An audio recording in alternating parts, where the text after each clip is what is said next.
Welcome to Hype Stories, High Impact Pinoy Entrepreneurs, a show about entrepreneurs who have the most disruptive ideas, who go on to scale their business to become a big success, and who do something special, which is they pay it forward by helping the next generation become successful themselves. And when we do this, we create what we call an economic multiplier effect. I am delighted today to have as our guest in our studio ER Rollan, the co-founder and CEO of Growsari, which is the Philippines' largest B2B platform that is helping transform the lives of sari-sari store owners everywhere using technology. Welcome to the show, ER. Thank you, Manny. Thank you for having me. I'm super glad to be here. Okay, well, like we do with every show, this is a story in 3 chapters. We will talk about the idea for Growsari.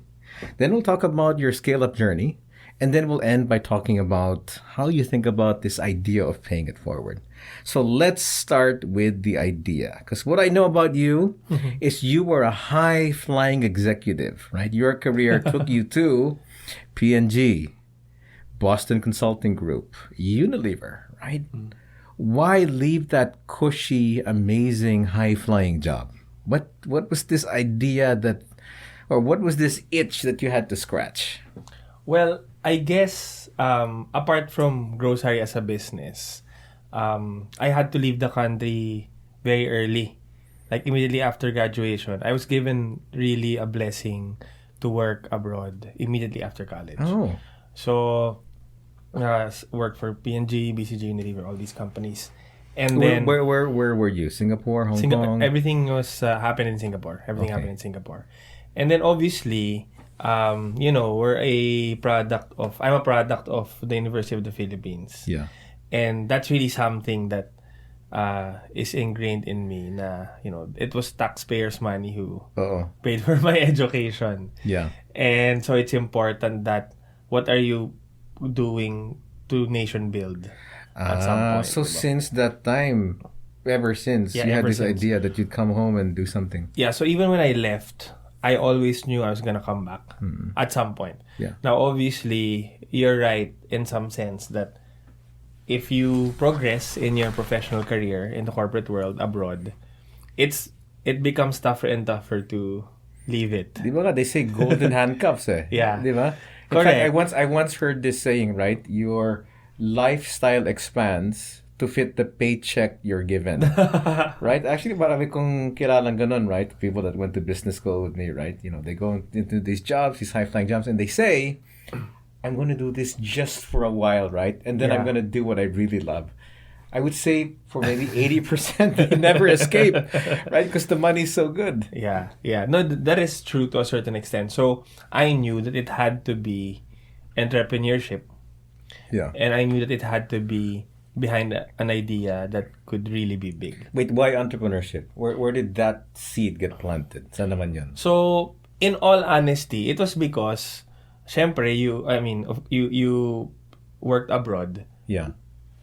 You earn in dollars, right? Yeah. And then you have this notion, which I hope is not true anymore, that, if you work in the Philippines, you won't earn as much as an employee. As an employee, yeah. Right? So, even at the time, that's a very naive way of thinking about it, but I was like, maybe just get into entrepreneurship so that, you're able to kind of grow your financial, get to your financial goals faster. Yeah. And then, so it has to also be a big idea because otherwise, you can argue that you can also make impact in working for these big corporations with large footprints, right? So, I honestly can say that getting into entrepreneurship, I probably only had 2 to 3% in terms of understanding what really I was getting myself into. Because everyone kind of says, work first and then you become a businessman. It was that shallow for me also. But that's why I'm kind of When you took the plunge, were you married na? I was So, na. anong sabi ni Mrs. when you said, honey, we're gonna make this cushy job? Medyo, that was a tough one, right? Because we met in Singapore. She's also Filipina. Yeah. We've established our kind of home there. Yeah. and we don't have anything in the Philippines. Yeah. I don't even have I don't have any identity here, right? I don't have a credit score here. Yeah. So, but she's always been supportive. And when I explained to him what Grosari was trying to do, she got it naman. That it could be something that can really transform. Okay. Well, let's talk about that. Yeah. What is the fundamental idea in Grosari? Yeah, so, and I have to say also, before leaving leaving Philippines to go to Singapore and joining all these companies, growing up, I see sari-sari stores everywhere, right? If you're a Filipino, you see it, they're everywhere. To a point that you're desensitized already of how big that channel actually is. Then you go and work for, big FMCG companies, and then you see that, 60, 70, sometimes even 80% of their sales happen through that channel. Actually, there's about 1 million, right? There's 1 million of them. Sari-sari stores. Right. I didn't even know that in fact, when I started working in 2006, the census was around 600,000 stores. So Kailan yun? 2006? 2006, I think. Gosh. Okay. So they even grew from then, right? And everyone thought they were gonna get disintermediated. But only when I started working did I really get exposed to how big and how important they are to these companies. Because to really reach virtually all of the Philippine households, you need that. Actually, ecosystem. that became your expertise, right? When you were working in BCG and in Unilever and P&G, right? You zeroed in on a lot of your work, right? Was focused on retail at that level. Correct. Because so when I when working for these companies, when I made the shift to do consulting, many of the clients were trying to understand how to really win in the region. And you can't win in the region if you don't know how to kind of win with these type of channels, right? And they have their own equivalents, and they're called Warung in Indonesia, Kirana in India, right? Yeah. So it's kind of an Asian phenomenon, I would say, this sari-sari store concept. So so over time we realized that there are many companies who are spending and quite inefficiently at that to reach this segment of the market. Yeah. And so we realized, and we call it unorganized retail ba. So it's the biggest channel, but it also is the most unorganized, the most kind of unstructured data ecosystem, right? The most expensive logistics infrastructure. So there were really many points of disruption. So that was the deep insight you gleaned, right? Being there. Yeah. But actually, when we were starting Grosari, we made the mistake, and there's actually a Harvard case on this. We made the about you guys Grosari in our early stages. It was we were blessed enough to be part of the Harvard case, but we made the wrong assumption to take the side of the companies in the beginning, because the brands that was our orientation, diba? Na companies wanted to extract data, and they wanted to sell through as much products into this channel. So our very first iteration, the company wasn't called Grosari then yet. What was it called? It was called Empos. Okay. Super dry. Right? Okay. So which is like a mobile POS. I think you made the right choice. Exactly. But it reflects also where we were focusing on. Yeah. So so part of this, I'm assuming, was some kind of POS. Yeah. system. So of course it's a mobile POS. Okay. And it was because we just wanted to extract data. Yeah. Right. That was our primary objective: extract the data, monetize the data, and that's it. Because that was what the companies were looking for. Yeah. Obviously, that failed massively. Buti na lang you didn't call it that, kasi your critics could have said EMPOS stands for impossible to use this thing. Walang kwenta. Yeah. No, it was really it really bummed. Yeah. Massively. And it was really because we really weren't doing anything for the store owners, right? It wasn't something that they needed. It wasn't something that they wanted. Okay. So, pivot, right? How did you think about this pivot? What did you do to get back on track? So clearly, when the traction wasn't happening, um, and I actually kind of felt bad because I was supposed to be the insights guy. I'm like, Yeah. I would be the head of customer insights department of many many companies, right? Yeah, yeah, And at that particular point, I felt like I didn't really listen yeah. to what they were saying, and it's not because of lack of talking to them. We Yeah. actually spent many many hours with them, which was a good lesson for me because even though I was talking to them, I wasn't really listening.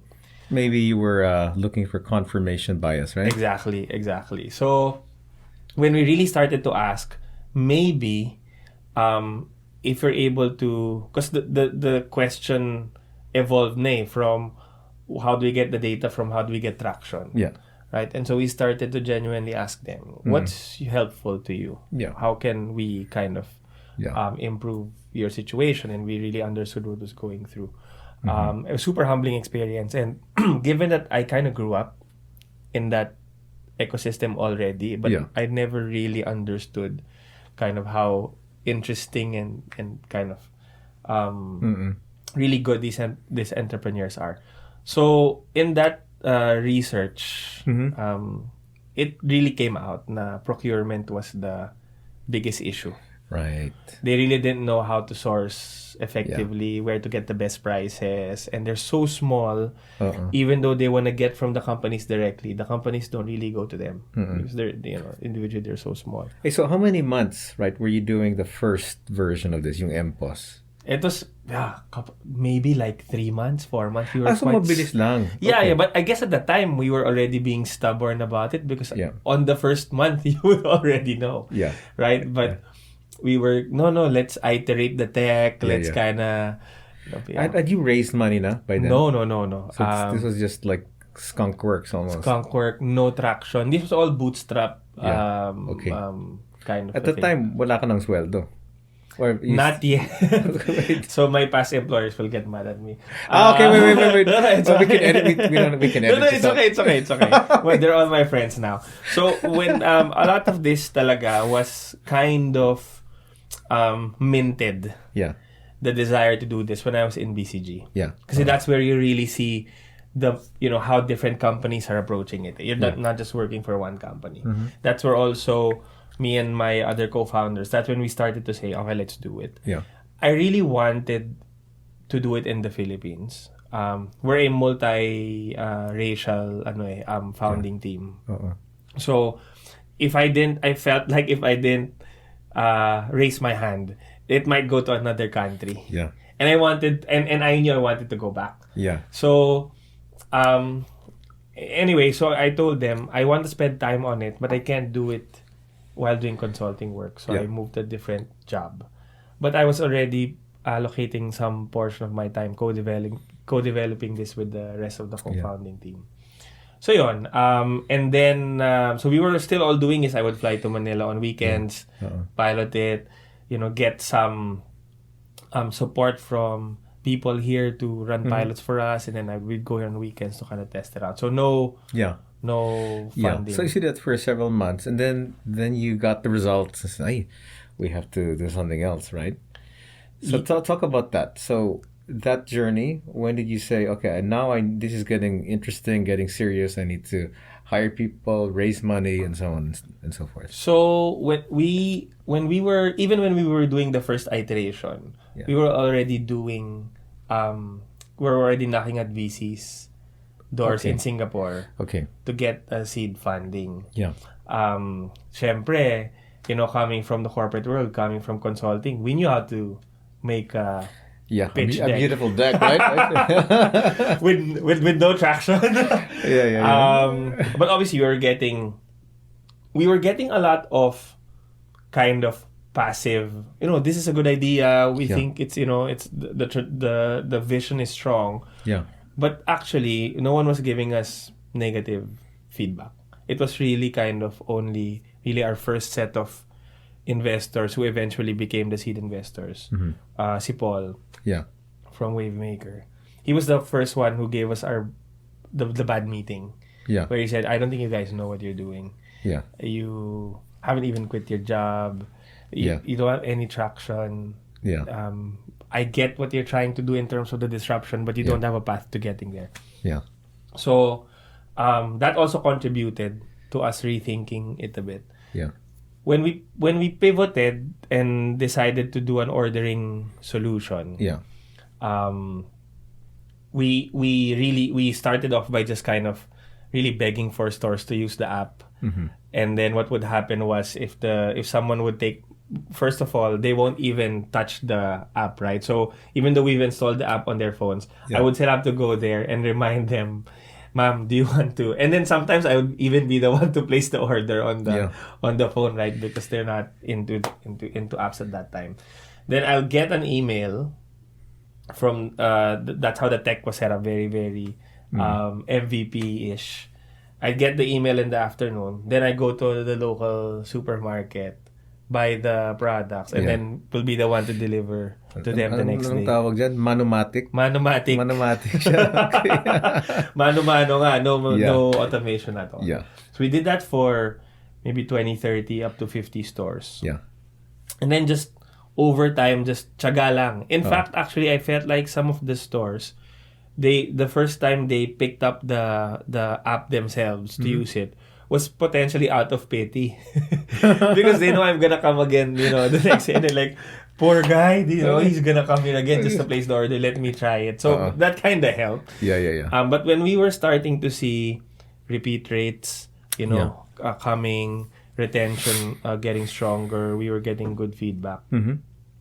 We came back to the investor that said and no this to is us. seed, right? This is seed is investment. seed. Okay. And then we told him, look, we really value the feedback. Yeah.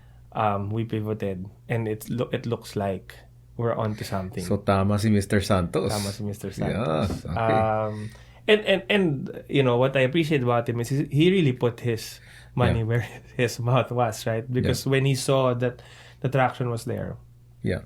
he was actually the one to write the first check. And I think one of our other endeavor entrepreneurs, right? Our first one, in fact, Yeah, Nick's si also Nick's. gave you Yeah, some yeah. pretty good insights. No? Yeah, for sure. Yeah. So, that was quite special. And then when we had that seed money, actually, I had already moved to the Philippines. When the traction was getting picked up na, even before the money came in, we felt like we couldn't raise, partly because we also didn't have a full-time founder. So I just had to take that leap. Yeah. So I moved to the Philippines in 2016 because I think we got the money July or August Right. of 2016. So it was like a good 6-7 months of bootstrapping. Well, I'll just say, for the benefit of those that are currently working in high-flying jobs, I myself have learned how to have kind of a seamless transition from getting a salary to then starting a company, right? Without without going to zero income, right? So may paraan yan, right? There's a way to do it, There's a way right? to Which do it. is what you guys, I guess, figured out, right? And get a supportive spouse. Yeah, for sure. Actually, totoo yan, right? We just as an aside, right? As an aside, we have this program called Endeavor, right? Which we're really trying to that's help. cool. We're trying to inspire women, right, to become entrepreneurs because, I think the vast majority of entrepreneurs in this country are women, but most of them are subsistence entrepreneurs. They're not scale-up entrepreneurs, right? And so we got a whole bunch of high-flying, successful women, right, to help us, including Charo Santos Concho, including Ina Kyoge, right, who's now at ABS but used to run Avon. And I remember one of the things that Charo told me. He says, I'll do this, but I would like my first mentorship meeting to be with a husband. I said, why? Because for this to work, you need an incredibly supportive spouse, right? Yep. Otherwise, forget it. Yep. Forget it. I completely agree. Yeah. Well, so were there moments, in your scale-up journey where, you thought, my God, this isn't going to work, or, this is the challenge that seems insurmountable? Tell me about some of many. the biggest challenges that you had trying to scale it up. I think, being a startup entrepreneur, and for those who are kind of in this journey, it's perfectly normal to feel like today, you feel like it's the best decision you ever made. Yeah. And then right after your first meal, you you tell yourself, why did I even do this? Like just the emotional roller coaster. Yeah. I went through that also, and I think it's a normal thing. Yeah. But you do need to figure out a way to cope with it. I think the biggest challenge when you're starting, especially when you don't have institutional investors yet, or maybe even when you do, is that you have to be the one that stays consistently in faith in Yeah. terms of what you're doing. Yeah. Because the entire world will have doubts, Yeah. especially in the beginning, right? That's So right. you're carrying the force not only for your employees, for your partners, for investors, but actually more importantly for yourself. Yes. And I think that's incredibly tough. Yep. So for me, to your point, no, you've experienced some success in the corporate world. It builds up a lot of ego Yeah. in you that you don't want to admit that you cannot do it, or that sometimes you just need a break, but you're afraid that you might come across as weak. Or actually, for me, the toughest one was admitting to my wife, which at the time I did not, that maybe this was a wrong Yeah. decision, that Yeah. I had put the family into too much risk. Yeah. And if I admit it, it would be like, oh my gosh, right? Yeah. Everything was a Because failure. looking back at those years, right? Who did you go to for advice? Because everything's on your shoulder, right? You're the Yeah. one who has to keep the faith. But even people who keep the faith need, energy from other people, right? So where did you go for your energy? So that was also a big mistake for me at that point in time, because looking back, there were many people who wanted to reach out and help, but I was just not getting it right. So I have this thing where if I'm in a crisis situation, my coping mechanism is to strategize, kind of pull back, regroup. But what ends up happening is if the crisis piles up, I just kind of become, Yeah. I kind of shelter myself, and then I Yeah. push everyone out. So, ano yan, Manny, I had episodes of PG-13 ba itong podcast mo? Depende sa editor natin eh. May editors naman tayo dito eh. No, Yeah. so I actually got involved with not so good company Yeah. of friends. I got into some substance use, alcohol. Yeah. And I was so desperate to get funding. Yeah. I was talking to everyone, Yeah. even businessmen Yeah. who I would not necessarily align my That's right. Your values values. with, Yeah, right? yeah, But yeah. because I really needed to keep the company Yeah, afloat. that's a really important point, right? Because it's a lonely road, right? But in Endeavor, we like to emphasize the importance of having mentors. Yes. Right. To having people in your life that you can lean on. We did this one study some years ago about the New York tech ecosystem. And we looked at all the people in the ecosystem who become, super successful, right? They raised the most money, they had the highest valuations, they had the highest revenues. And when we looked at that cohort of successful people, the ones that were, in that cohort, you were 3 times more likely to be successful if you had a successful entrepreneur as your mentor. Right? Because you don't have to do it alone. I Yeah. think, actually, ang problema ko minsan, we are trained to be supermen. Diba? Yes. And we think, kaya ko yan, right? It will be a sign of weakness, right? If I go to somebody, but you know what? It's Yeah. actually a sign of strength, right? Yes. To say, here are my blind spots, right? Help me, Yep. right? Help Yep. me. I wish I knew that at the time. Yeah. Kaya ako binanggit, right? For those of you who are listening, it's okay. Yeah, it really is okay. And many people have been on that road much before Yeah. I did before I passed those roads. So I should have kind of learned from them. But yun nga, I came back to having a strong, very supportive spouse. Yeah. Really, really strong co-founders. Yeah. Very supportive investors. We were able to kind of Yeah. turn that around. Ako naman, for me personally, it was also a faith journey spiritually. Yeah. That was what got me back. That's right. When you're in a situation where you have nothing to prove anymore, right? All of Yeah. the past or the previous successes doesn't matter. It doesn't matter anymore. You tend to ask yourself what all this is for, right? Yeah. So the biggest blessing in that situation was I I was able to rebuild a relationship with God, Yeah. Fantastic. and that kind of and to this day, it puts you in a situation where you're undeserving of Yeah. anything because at your lowest point you were redeemed Yeah. or you were saved. Yeah. So it's a good reminder na after all of this, even if all of this does not work out, Yeah. there was a special point in my life where it was only me and God, Yeah. That's right. and that was more than enough. Yeah. So, And it's an important point, right? Regardless of your faith, right? Regardless of what what your spiritual leaning is, having this concept of a purpose larger than yourself. Yep. At least for me personally, right? That really keeps me going, right? Just being able to tap into this thing that's much bigger, right? Yep. And that's, I guess we can say, right? Good for the world, yeah, right? yeah. It's a good question, man. Yeah, because a lot of people from the outside would say Growsari is such an impact. Yeah. It's designed to make an impact. Yeah. But sometimes as an entrepreneur, you do want the impact, but if you're not mature enough, Yeah. you're also doing it for yourself. Yeah. You want it to be successful because it's a reflection of Mhm. you, Yeah. diba? So that's something I had to Yeah. completely unlearn. Yeah. And which is why I think what I went through was super important, Yeah. because if you're really about the impact, then you have to be the one who eat last. You have to be the one to That's have to right. do it in the service of the company, your Yeah. customers. Was your a employees. Simon Sinek book, right? Yeah, Leaders yeah, Eat Last, Leaders right? Eat Last, Leaders yeah. Eat Last. So that's very important.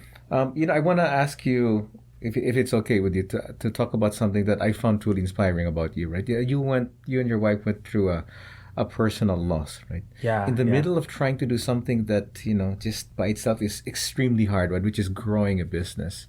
Yeah. If you're okay sharing, No, of I'd course. like to hear that. So it also happened during this very difficult time in the business. Yeah. We, of course, me and my wife, we were living long distance doing a long distance relationship. She stayed back in Singapore because someone had to earn some salary. So trying to be a maverick here. Yeah. But she got pregnant. Yeah. And we're so happy because prior to that pregnancy, parang it didn't work out. We had a miscarriage before that, and then just before the first trimester ended, we were just doing a run. We were in the mall and let's do a random ultrasound. Wala lang. We were kind of just wanted to have a picture of the baby. And then the person who ran the test said, I cannot tell you the result, but you have to go to your OB because she will explain. Medyo karabahan na kami, di ba? Oh. So it turns out, our baby, the skull did not close. Yeah. So there's a gap in the skull, and so the brain kind of floats in and out, which is not good because when the brain peeps out, that part of the brain will die. Right? I think it's called encephalocele. Quite rare, but that also meant that the baby was incompatible to life. Yeah. So we were told by her doctor na the moment the baby is born, a few minutes. Gosh. That's it. Yeah. And that really kind of broke her. Yeah. But my wife is a fighter, so she said she researched. There are situations where the baby would live for 6 months, for 3 months, not minutes, but for her, even if it's like a week, it's worth fighting for. Yeah. I did not have that energy, or that I didn't have the same commitment because I was kind of going through. I don't even know what's happening in Growsari, right? Yeah. So we met with a couple, wonderful couple here in the Philippines, and I think they were probably the first one to actually fight it out. Their beautiful baby made it to 11 months. Yeah. met with them. They were super gracious enough to tell us, their story, how they went through. I only had one question in my mind. I asked the father, how much did you spend po for all of this 11-month battle? Yeah. He said 20 million pesos. Oh So, my God. so what was supposed to be an inspiring dinner, Yeah. on my way home, I told my wife, I don't think I can do that. Like, I just simply, I don't know how to make that work, right? Yeah. And this was before I had a renewed relationship with God. I told her, let's abort. Obviously, she said, no way. Like, we had a different takeaway. She said, I'll fight. I was like, so actually, it caused us to separate. Yeah. Me and my wife. And then when the baby was born, lakas, UpGar score. So it's a Yep, I know the score UpGar from score. 0 to 10 on Yep. how stable the baby is, right? Yeah. Would you believe when our baby was born, so the skull was open and he doesn't even have a full face because this part is not developed, so parang all the different parts are everywhere. But the UpGar score was 9. Wow. 9. Oh my gosh. So we were like, what is happening? And so my wife decided, brain surgery. Let's send him to, because so we just to kind of pull out. So in the brain surgery, they had to basically take out almost like 2/3 of the brain. Yeah. And so obviously the doctor said, with just 1/3 of the brain left, it's really just a matter of time. At some point, the body will need more functions and the brain will not be able to support. But we take it a day at a time. After a week, started to so he was like in a coma for a few days and then started to move, and then she was able to bring him home. I was super inspired. Yeah. Kasi I was like, who am I to say na I'm having a hard time? Look at my wife and my baby, diba? They're fighting. I'm such a coward to kind of take this cup out.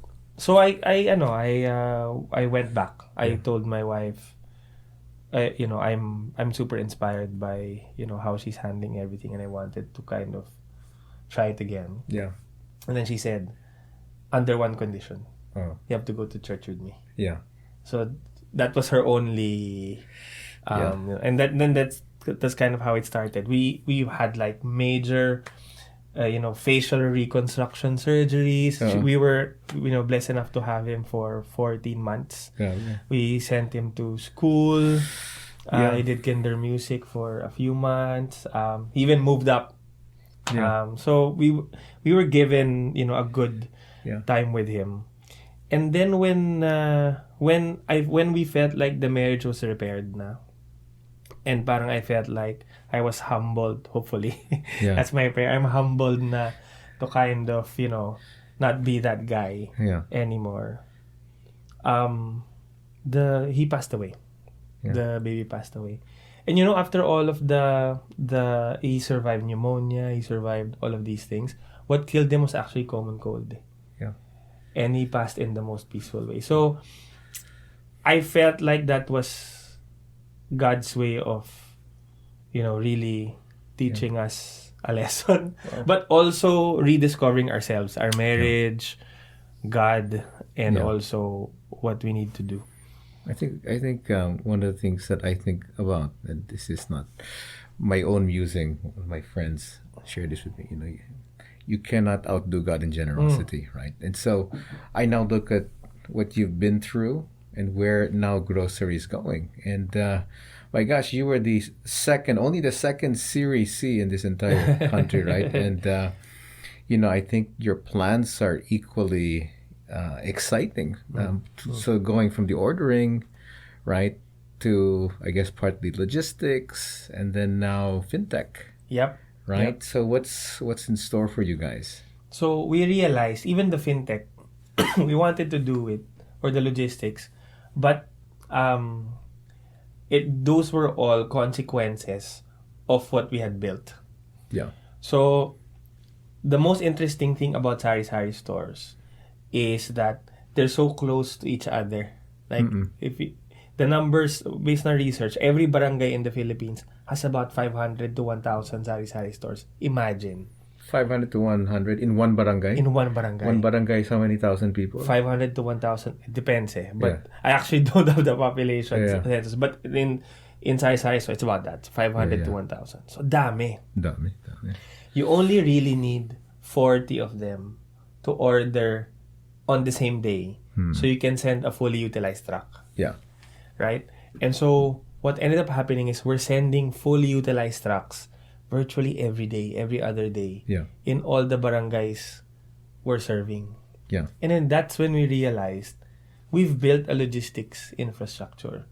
Because many companies, that's what they're trying to do. They're trying to increase the service frequency, but they're not able to drive enough scale to be able to afford it. But if we're combining the products of all of our suppliers, we're able to reduce that cost for them. Then we realized, baka we can also haul back.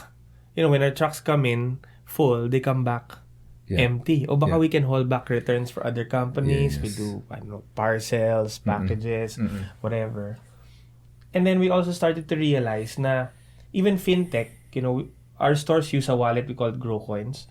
And the biggest challenge kasi in an unbanked population like ours, even if you have a wallet, how do you put money on the wallet because you're paid in cash? Then we realized our delivery team, who's already delivering products at cash on delivery, are collecting so much cash every day that then we tell them, sige, if we give the stores a wallet, let the delivery team be the collection point or the top up point. And then we also said, then we can also do it for other companies, no? Other wallets can make sari-sari stores their cash in points, and then we collect the cash. So we didn't even know if it was actually fintech, but we were just trying to build off of what's already there. Yeah.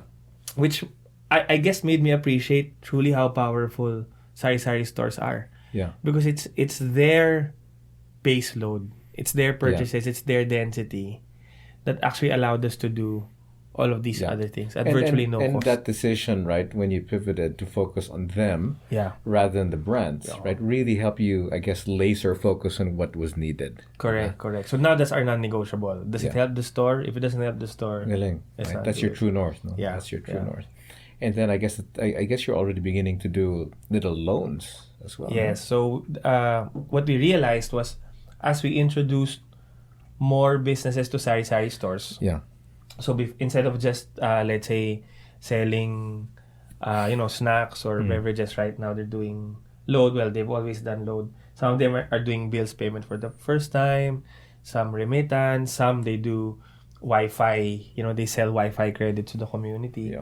What they don't have, because they have the captive audience and they have the retail point, they don't have the working capital. So we realized also in some of these communities, the neighbors of the sari-sari store owners are often more affluent than the sari-sari store owner. Which means their purchasing power could be quite high, but the sari-sari store can't serve it. Yeah. So if we could unlock the working capital, then we can uncap the growth of the sari-sari store. Galing. So then we kind of said, if we want all of these neighbors to just go to the sari-sari store for everything, we need to give the sari-sari store better working capital. Yeah. And the power was we were already reading all their transactions, like the purchases, the bills payment, all of the financial information. And then we started to credit score them.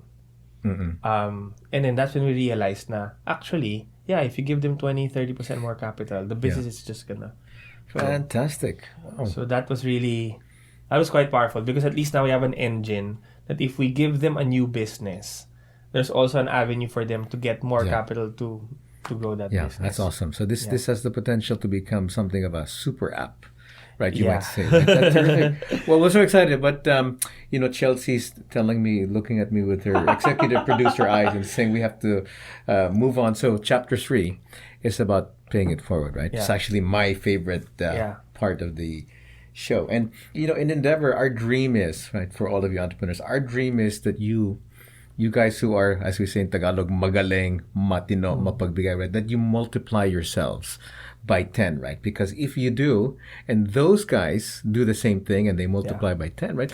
You really create this ecosystem full of, right thinking entrepreneurs. Right. So I just wanted to maybe end, this interview by focusing on this whole pay it forward dynamic. Right. Where does that figure into your life? And how do you think about this whole paying it forward, right? It takes many forms. It's mentoring, investing, sharing your network, even things like being on the show and spending your precious time to share your story, right? Yeah. That's paying it forward. Siguro, the first question is, pay it forward to who, right? Yeah. Of course, to the nation, to the country, that's given. Based on what I experienced in my life, to me, it's paid forward to God. Yeah. That's how I define paid forward, right? So, I look at this opportunity in a different way. Yeah. Because I don't think hopefully there's more, but there's still a lot of young entrepreneurs who are so passionate about being successful that they're willing to cut corners, right? Or to compromise their values. Yeah. And hopefully, they see, the Endeavor entrepreneurs, the network that we've built, these are all really, really good people who would always do things the right way. That you don't have to do that. Yeah. And your business is going to be more scalable and more sustainable if you do it the right way. Yeah. That's kind of been my thesis in terms of, when people come to me for advice. And that's, I enjoy that. Because I felt like I didn't listen enough when I was younger. That if someone is open to listening, I'd share my thoughts. And it's often truly around sometimes just doing a hard check with entrepreneurs. Like, why are you doing this, right? Yeah, what really matters to you? And sometimes they realize that because what they see on the papers, Series B, Series C, IPO, they treat these things as end state. Yeah. But if you truly, ask them what's in their heart, that may not necessarily be what's best for them. Of course, I don't know what's best for them. It's for them to discern. Yeah. But I always try and, encourage people to write their story the way they would want it written. That's something that they would still be proud of decades from now, right? And hopefully just encourage them to try. That's right. But yeah, so I do spend some of my time just, coaching some guys who just were willing to listen. Yeah. I'm sure they would love to listen. Come on. Masyado ka namang humble. And then, if may konting ipon, I do see some companies. Yeah. I've invested in some of them. Yeah. Really, really good entrepreneurs. Fantastic. Again, at that time, wala naman eh. When we were much younger, it was a very small ecosystem. Now it's kind of there. So when I have an opportunity to do so, I share that. And what I know is that you've already begun to do some mentoring within the Endeavor network, right? When we have companies that need some help. Yeah. And I enjoy because the entrepreneurs within the network, Endeavor network, all of them are fantastic people in their own right. Yeah. So actually, when they ask me something, my first question is, "Are you sure you want my answer?" Because they're all very successful entrepreneurs. But that's the best kind of mentoring is where there's a mutual exchange of knowledge, right? I agree. And that both sides come away from it energized and more enlightened. Yeah. So what I like about it is, hopefully they learn something. But every time I talk to Endeavor entrepreneurs, even though I'm the one mentoring, I also get a lot in learning as well. Okay, well, I think we've come to the end of our time. This has been a great conversation, Mr. ER. I mean, you guys are kicking ass, right? It's always great to see people who are sort of going up the mountain, but have their heads straight, right, and have their priorities and their values correct. So thank you so much for spending time with us today. Always a pleasure, Manny. Ladies and gentlemen, that was ER Rollan, the co-founder and CEO of Growsari, a B2B platform that's helping over 1 million sari-sari stores transform using technology. Thank you so much for listening to this episode. If you'd like to connect with us, our email is hello@endeavor.org.ph. Again, hello@endeavor, that's American spelling, no U, .org.ph, or you can catch us on Facebook, LinkedIn, and Instagram. This show was produced by Endeavor Philippines. I'm Manny Ayala, and you've been listening to HIPE Stories, High Impact Pinoy Entrepreneurs. Thank you and maraming salamat. We'd like to thank the Asbury for our studio. The Asbury is a private members club in Poblacion where the creative and cerebral live in the moment and work, gather, grow for tomorrow. To know more, come find them at astbury.club. Again, that's Astbury, ASTBURY.club. Thank you again to our friends from the Asbury.